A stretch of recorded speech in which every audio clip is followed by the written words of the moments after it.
Anthony, এসো বন্যা, আমি তোমার জন্য অপেক্ষা করছি। এখানে এভাবে কি ব্যাপার অ্যান্থনি? তুমি হঠাৎ আমাকে ডেকে পাঠালে? বন্যা, আজ আমি তোমাকে একটা কথা বলতে চাই। বেশ তো, বলো কি বলবে। বন্যা, বন্যা, আমি হাসতে চাই। আমি সবার মতো প্রাণ খুলে হাসতে চাই বন্যা। বন্যা, আমি তোমার ভালোবাসাকে আঁকড়ে ধরে বাঁচতে চাই। আমি তোমাকে ভালোবাসি। পারো না? তুমি পারো না বন্যা তোমার তোমার ভালোবাসা দিয়ে আমায় বাঁচাতে? অ্যান্থনি, এসব তুমি কি বলছো? আমি তোমাকে ওরকম ভাবিই না। তুমি আমার ভালো বন্ধু হতে পারো, তার বাইরে কিচ্ছু না। আমি সাগরকে ভালোবাসি অ্যান্থনি, শুধু সাগরকে। তুমি ভুল করছো অ্যান্থনি, তুমি ভুল করছো, তুমি ভুল করছো।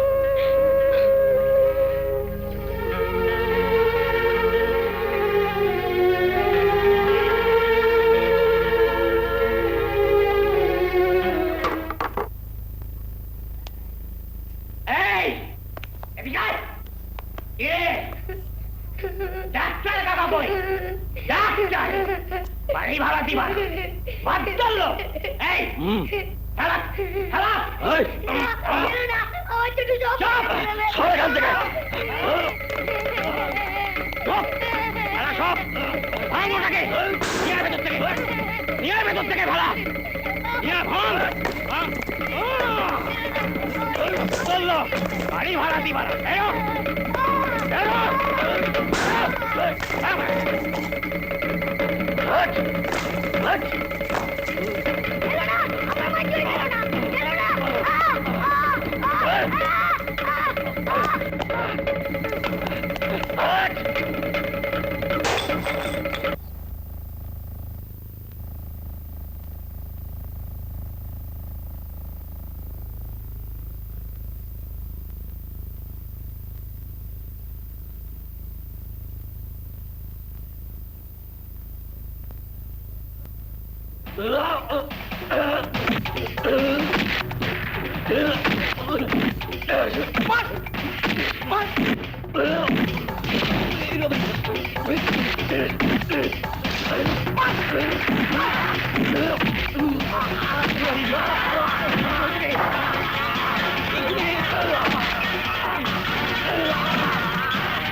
দেখো দেখিনি কি হইল? মানুষ মানুষের বাড়িতে থাকবা, খাবা, এর মধ্যে বাড়ি ভাড়া দেওয়ার কথা কি হইল? আপনার এই বাড়িতে আর এক মুহূর্ত আমরা থাকবো না। এই মুহূর্তে আপনার বাড়ি ছেড়ে চলে যাবো। ঠিক আছে ঠিক আছে ঠিক আছে।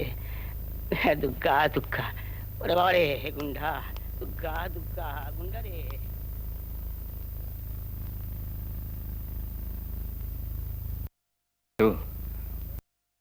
আমরা আর এখানে থাকবো না রে, এখান থেকে অনেক দূরে চলে যাব, অনেক দূরে।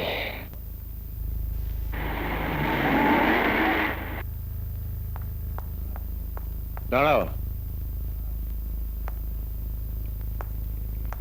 তমালের সঙ্গে ফিরলে? হ্যাঁ বাপি। তুমিও তমালকে বিয়ে করার সিদ্ধান্ত নিলে, কিন্তু মা, আমার মনে হচ্ছে তুমি আর তোমার মা দুজনই যেন কোথাটা ভুল করছো। এনিওয়ে, সাগর সম্বন্ধে কি ভাবলে? সাগরের ব্যাপারে আমি কিছু ভাবছি না, আর ভাবতেও চাই না। বিয়ে আমি তমালকেই করবো ঠিক করেছি বাপি। সাগর, সাগর আমার জীবন থেকে হারিয়ে গেছে বাপি।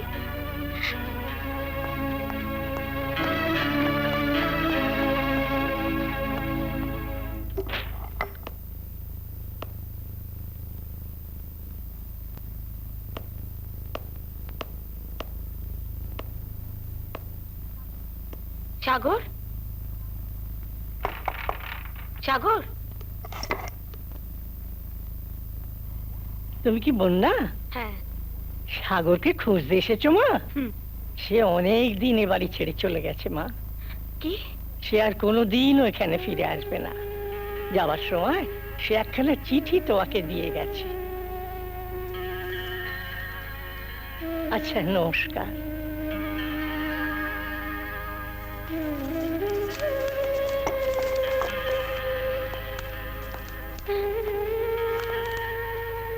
বন্যা, এই চিঠি যখন তোমার হাতে পৌঁছাবে তখন আমি তোমাদের থেকে অনেক দূরে।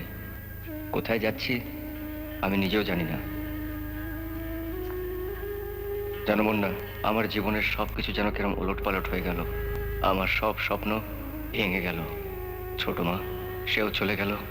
যাকে জীবন দিয়ে ভালোবাসতাম সেই পূজা আমাকে আঘাত দিল। আমি সত্যি পূজাকে ভালোবাসি, ভীষণ ভালোবাসি, কিন্তু সেও তো আমাকে ছেড়ে চলে গেল। তোমার কাছে আমার কৃতজ্ঞতার শেষ নেই। যদি কোনো দিন দেখা হয় কৃতজ্ঞতা জানাতে ভুলবো না। ইতি, সাগর।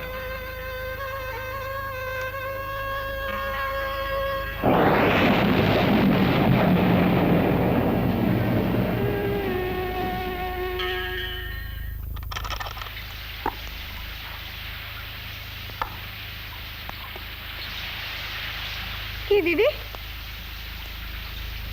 কি হয়েছে কি তোর? এত ভিজে গেলে কি করে? আমি হেরে গেছি অনন্যা, আমি হেরে গেছি রে।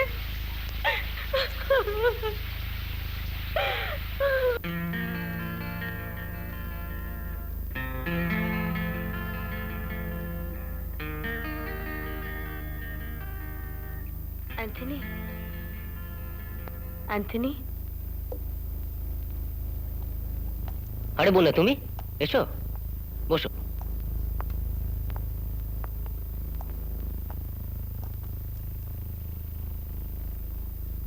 কি ব্যাপার বন্যা, তুমি এখানে? অবাক হলে? তোমাকে অবাক করতে আজ আমি এখানে এসেছি। আমি জানি বন্যা, তুমি আমার কাছে কেন এসেছো।